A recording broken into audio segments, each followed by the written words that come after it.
All right, and so now letter A is done. Now we see what happens to the concentration of salt as we add water to the bottle. It's changing by a different amount each time. I can see it's not going to be going down by the same amount every time as far as the concentration goes. And so now, letter B, we want to find an equation that models the concentration of salt as you add water. And I'm going to use this right here, this formula that we kind of came up with to figure out concentration, because that's what they're asking me to do, is find the concentration. So I'm going to write concentration equals, and then it's the amount of salt. And so what I look at is, well, the amount of salt's not changing. 0.2 is staying the same. Okay? 0.2 is staying the same. And then on the bottom, it's the whole solution. Okay? And the whole solution starts at 1, right? And then it adds whatever amount of water we wanted to. So in this case, we're adding 0.5 at a time. We could add 1 liter at a time, but we're just adding as we go. So we've got 0.2 over 1 plus x. And let's just label each part so that you know. Letter C stands for the concentration.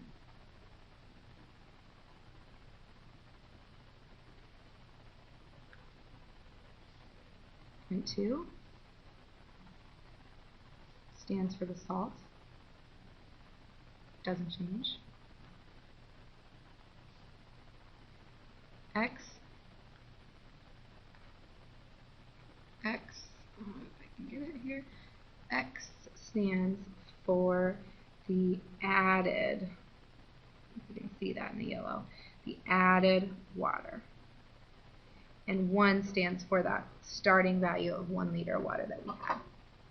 Okay, so we've got our equation right there. We're done with that, letter B. And letter C, how much water should you add to get a 2.5% salt solution? So we want our equation to end up with 2.5%, okay? So 2.5% equals 0.025. So I want my concentration to come out at 0.025. And as I'm looking right here, I've got, let's see, 0.08, 0.06, 0.05. So I know it's going to be bigger than what we've already done on our table. It's going to be adding even more than 2.5. Okay? So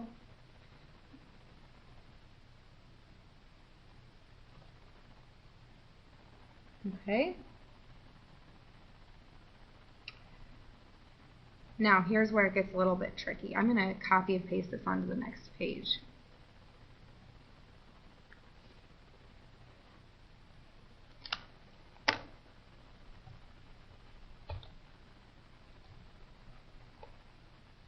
We need to solve this.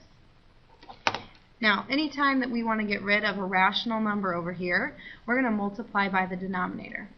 Okay? It's going to get rid of it. So I'm going to multiply by the denominator. I'm going to multiply by 1 plus x. Because basically, these are going to cancel out. Because this is 1 plus x over 1. Okay? And so then if whatever you do to one side, you're going to do to the other. And you're going to add up. You're going to end up with 0.2 over here, and you're going to end up with, oh my God.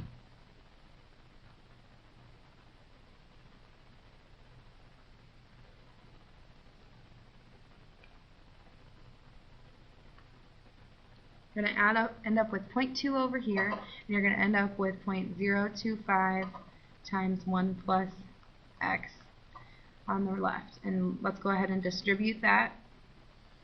We'll get multiply 0.025 times 1 and 0.025 times x. I'm going to go ahead and solve. So I'm going to subtract 0.25. Now this is just solving equations, just with decimals, right? I'm going to say 0.025x equals, so let's see, 0.2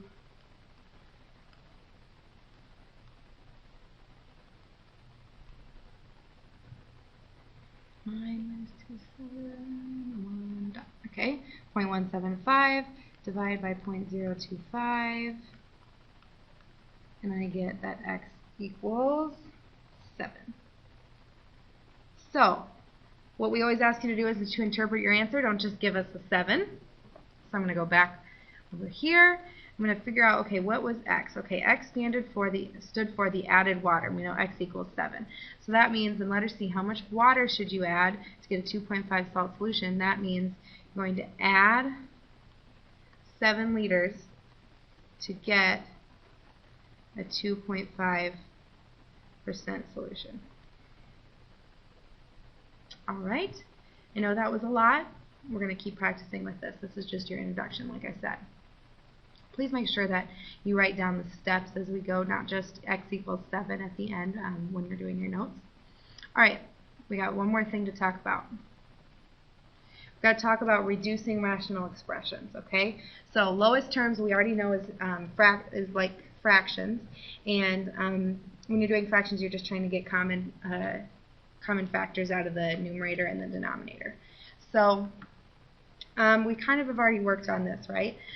Where we know, first of all, whenever you have the coefficients as a fraction, if you can reduce those, so if you think of this as just 45 over 60, okay, that can be reduced. You know that that can be reduced right away, okay?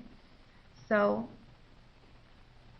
let's go ahead and reduce that 45 over 60, and we'll see that that equals 3/4. And then I'm going to think about this being 3/4 x squared over x.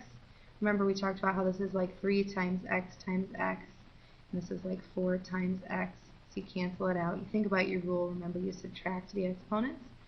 So we're going to end up with 3x over 4. We're just reducing. We're trying to get rid of any common factors in the numerator and the denominator.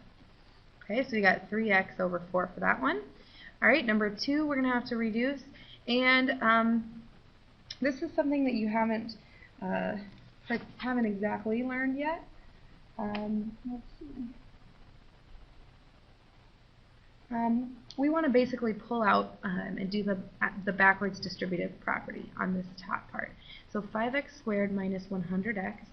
I know that there's a 5 in each one, and there's an x in each one that I can put outside of the parentheses, meaning if I were to do the distributive property and take 5x times 2 terms inside of here that I'm about to find, I would end up with this right here. So 5x, I'm going to take that out. That means there's an x left. And then 20 is left over here. That means if I distributed and I took 5x times x, I would get this term, 5x squared. And if I took 5x times 20, I would get this right here. I'd get 100x. All right? So we've got our expression simplified there. We've pulled out anything that we've got. Then we've got 35x. And I want to simplify everything I can that's on the top and the bottom. So I want to simplify the 5 and the 35. It's going to become a 1 and a 7. And then the x and the x can cancel out, and all I'm left with on top is x minus 20. Okay? Alright.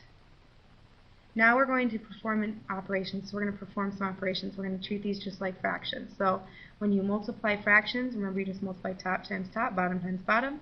You get 24x cubed. And I'm going to get 15x.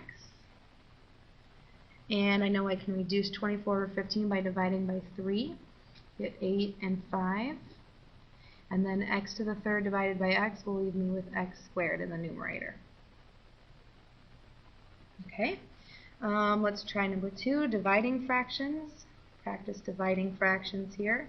If you divide fractions, remember you're going to take the first fraction and leave it.